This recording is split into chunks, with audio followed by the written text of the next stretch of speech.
good afternoon. My name is Antoinette Nirvana, and you are listening to the Body and Mind Skype interviews.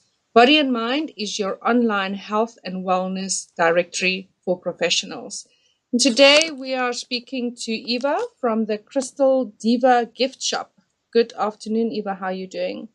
Hi, Antoinette. I'm very well, thank you.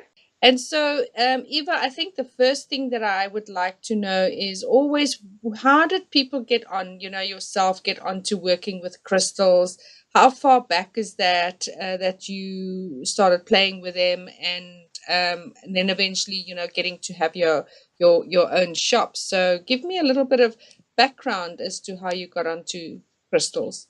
Antoinette, I think like most people, when I was a child, I did get a couple of tumbled gemstones from family and relatives, and I was always in awe of them and collected them, obviously, in a little safe box. But it was in 1992 that I actually met a white Sangoma in Durban, and she started teaching me a bit about the aura and reflexology and aromatherapy and the chakras.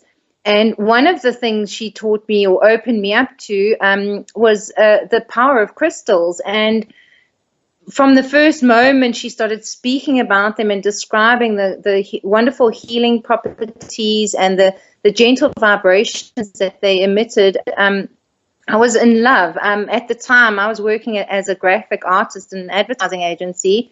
And I think within 2 to 3 weeks of actually finding out about crystals, I got so engrossed. I started reading every book I could get my hands on. At the time, we didn't have the internet, but there was a shop at the in Durban that I went to, and they were like a gem shop, but not esoteric. But I bought whatever I could afford to, and just started ordering books from bookshops and learning more. And within, I'd say, about 3 months of me first finding the crystals, I had my first shop in Durban at the bottom of West Street and was traveling to Joburg and Cape Town and then eventually to mines around South Africa to source some of the best stones I could. I always preferred to actually go and choose them myself when I could. But I then started doing a few courses with different teachers from all over the world. My first main teacher was a German lady, Jacqueline Zerhausen, and she taught me most of what I would say sort of constitutes the body of my knowledge on crystals. And I also did a course with Naisha Asian, an American crystal healer, a couple of years ago. She actually came out to South Africa. And along the way, I've done quite a few different courses with different local people as well, just to get their perspective. I believe it's good to have as many different viewpoints around this as possible because each person seems to have a different way of looking at it. The basics are the same, but each person highlights different things about crystals. So Yeah, that's right. yes, that's I've got like a wide base of knowledge from a few different sort of sources, and I am still studying. I'm still looking for new information all the time, and Googling, ordering books and oracle cards about crystals. I think it's going to be a lifelong affair. Yeah, that's I tell you, you can never know enough about crystals.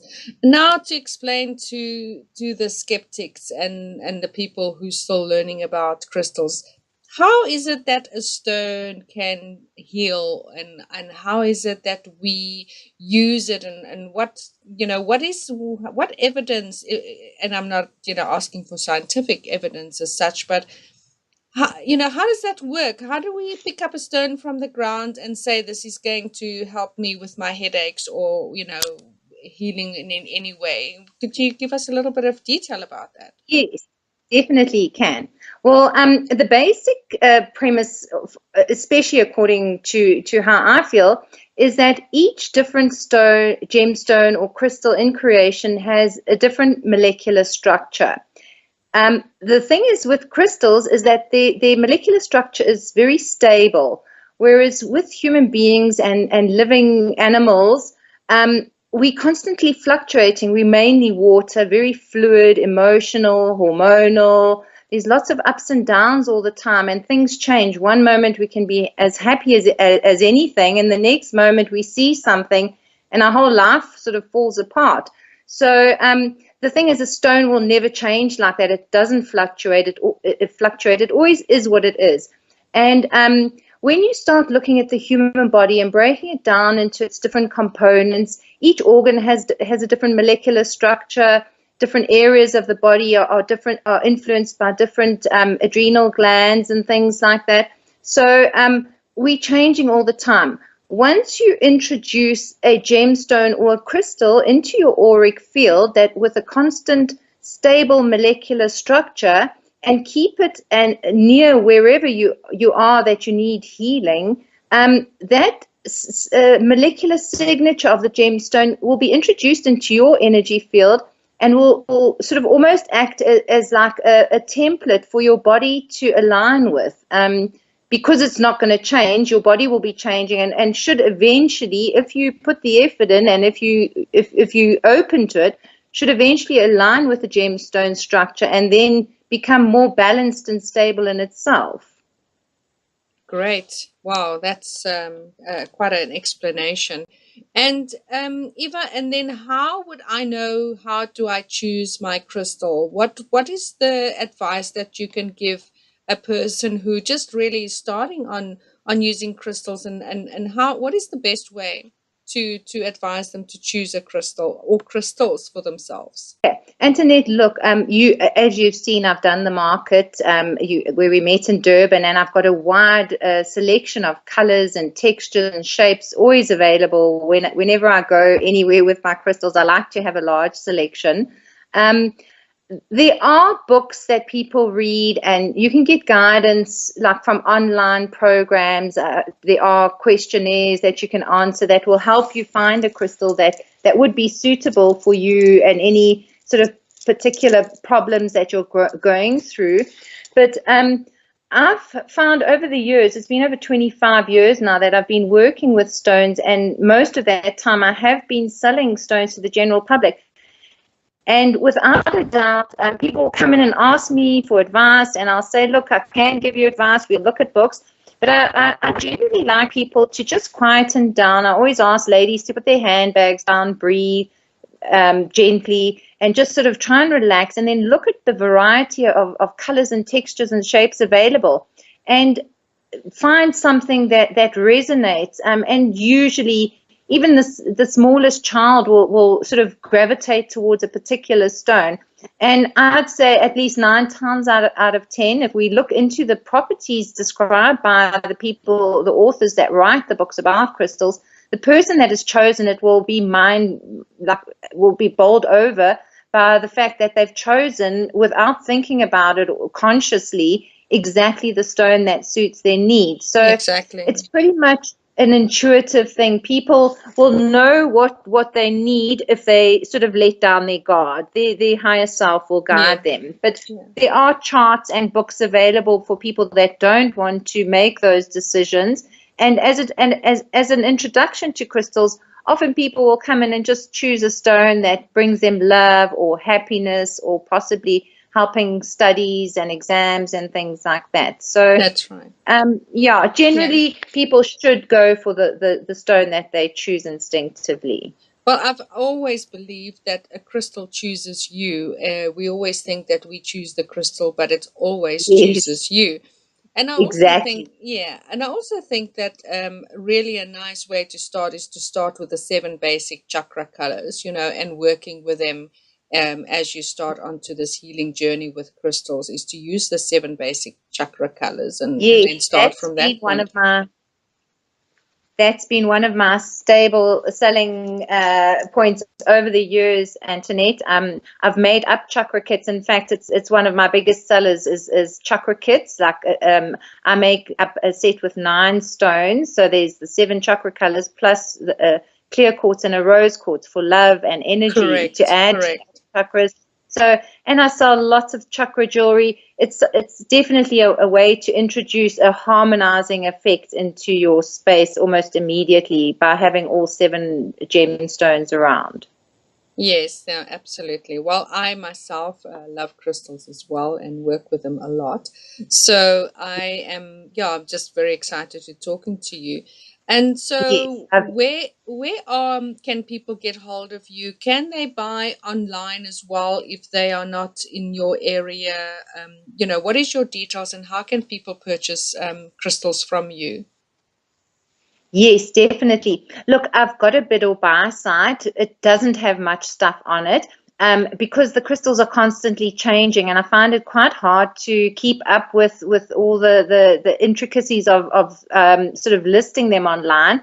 But I've got a business and a shop in Hilton Village in KwaZulu Natal, and I have a Facebook page which I share a lot, and people will see stuff on the page and will send me a message, and I often then we'll work with them on WhatsApp. So, I mean, just today I've posted off something to Impangeni and something to with people on WhatsApp. They've seen pictures with people on WhatsApp. They've seen pictures. I send them more pictures. And, we work out exactly what people need. And I'm really happy to post to Cape Town, Joburg, wherever. I do work all over the country. I've got either Postnet or an SA post office right on my doorstep. So I'm quite happy to post stuff anywhere in South Africa. Great. And of course, on Facebook, you are known as the Crystal Diva. Is that your Facebook page? Yes, it's Crystal Deva. That's right. And a diva is actually a nature spirit connected to a crystal. So it was nice. I sort of incorporated my name into my business name and the energy and the nature spirits of the crystals. That's how the name came about. Very clever. And then, of course, they can also get hold of you on the Body and Mind website, which, if they miss any of that and can't find you, they can go to www.bodyandmind.co.za and they can just put in the search bar Crystal Diva and get your details from there and make contact with you if they're looking for something Yes. specific. I'm more than willing to help anybody that needs any help. WhatsApp seems to be the easiest medium because it's so easy to keep a note of what people want and send pictures and refer back to pictures. So I usually do that if it's long distance. But for me personally, I really like it if people can come into the shop because it can be such a nice experience to actually feel that crystal jump out at you. So yes, I do Right. recommend people come to the shops or the shows, but I'm really happy to send stuff anywhere. And I also And do like making up jewelry for people. So people will choose stones. I'll wire wrap or leather wrap or do whatever necessary. I've got quite a few different designs that I can do so people can choose their own stones also through pictures, and then I can make things up and then send them pictures, and when they're happy, post them off. great. And so, do you want to give us your exact address of your shop so that people can find that that's listening to this? Yeah, sure. It's at 39 Hilton Avenue, and Hilton is a tiny little village just outside of Pietermaritzburg in Natal. It's a sort of quaint little, lovely, fresh environment to be in, and often people will drive up from Durban, like for just to come and see my shop, and actually to get away from the smog in the city. Great. Okay. Great. Okay. Thank you then, Eva, for all of that information and details. And hopefully we can chat to you in the future a little bit more about crystals and a specific crystal that we can spend the time on its healing properties and give people more details sometime in Yeah, the future. I'd love that. I love talking about crystals and working with crystal grids. I like showing people how to do grids. And in fact, yeah, next week I'm going to be doing a talk on the chakras and crystals in Maritzburg. So there's lots and lots to learn about and share. Great. Well, thank you very much, Eva. And if anybody looking for you, they can go to the website, Crystal Diva, or look on Body and Mind or Facebook page. And thank you for today. And we look forward to chatting to you again. Thank you. I really appreciate listening to you, spending time talking with you and having the opportunity to be here, Antoinette. Thank you very much, Eva. Okay. Bye-bye. Bye.